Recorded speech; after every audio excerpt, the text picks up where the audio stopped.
ఏ దుర్గా ప్రసాద్ అను విద్యార్థి నేను 2001వ సంవత్సరం నందు సలకంచెరు జిల్లా పరిషత్ ఉన్నత పాఠశాల యందు గణిత ఉపాధ్యాయునిగా పనిచేయునప్పుడు విద్యార్థిగా ఉండేవాడు. చదువుల యందు చాలా చురుకుగా ఉండేవాడు. అదే సంవత్సరం దాదాపు ఉపాధ్యాయులందరూ బదిలీ కాబడినందున నేను నా ఇతర ఉపాధ్యాయులతో పాటు ఆ పాఠశాల యందు చేరినాను. సలకంచెరువు పాఠశాల సింగనమల మండలం అనంతపురం జిల్లా నందు కల ఒక కుగ్రామము.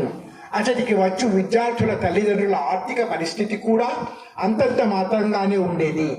అయినను ఆనాటి విద్యార్థులందరూ ఎంతో పట్టుదలగా చదివేవారు. సాయంకాలం తరగతులు మరియు రాత్రి తరగతులు కూడా నిర్వహించబడేవి. అందరూ విద్యార్థుల వలె ఎన్నో కష్టనష్టాలకు వచ్చి దుర్గా ప్రసాద్ అనే విద్యార్థి కూడా 10వ తరగతి యందు ప్రథమ శ్రేణిలో ఉత్తీర్ణుడైనాడు. అనంతరం ఎన్నో కష్ట నష్టాలకు వచ్చి నిర్విరామంగా కృషి చేసి యునైటెడ్ స్టేట్స్ ఆఫ్ అమెరికా యందు ఉద్యోగం సంపాదించాడు. వివాహమైనది, సంతానం కూడా కలిగినది. కానీ మాతృభూమిపై ప్రేమను మాత్రం మరచిపోలేదు. తన సంపాదన యందు ఎంతో కొంత భారతదేశమునందరి ప్రజల శ్రేయస్సుకై ఖర్చు చేయుచున్నాడు. ఆనాటి ఉపాధ్యాయ బృందమును గుర్తుంచుకొని తన సహాయాన్ని చేస్తూ విద్యార్థులందరికీ అందులోని ఆనందాన్ని అనుభవిస్తున్నాడు. ఇలాంటి విద్యార్థిని నా శిష్యుడిగా పొందడం నేను నా అదృష్టంగా భావిస్తున్నాను.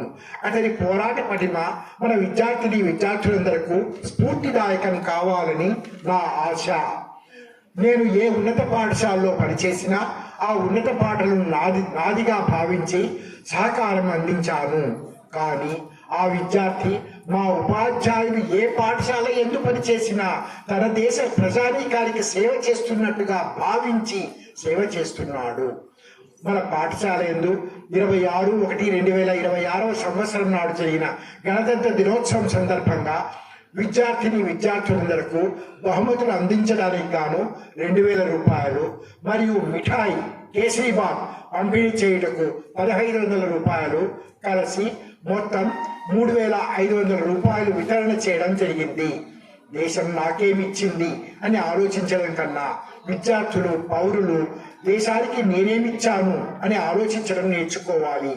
విద్యార్థులుగా మీరు స్ఫూర్తి పొంది విద్య నేర్చి విజ్ఞానం సంపాదించి దేశ సేవకై సిద్ధపడాలి అని ఆయన కోరిక.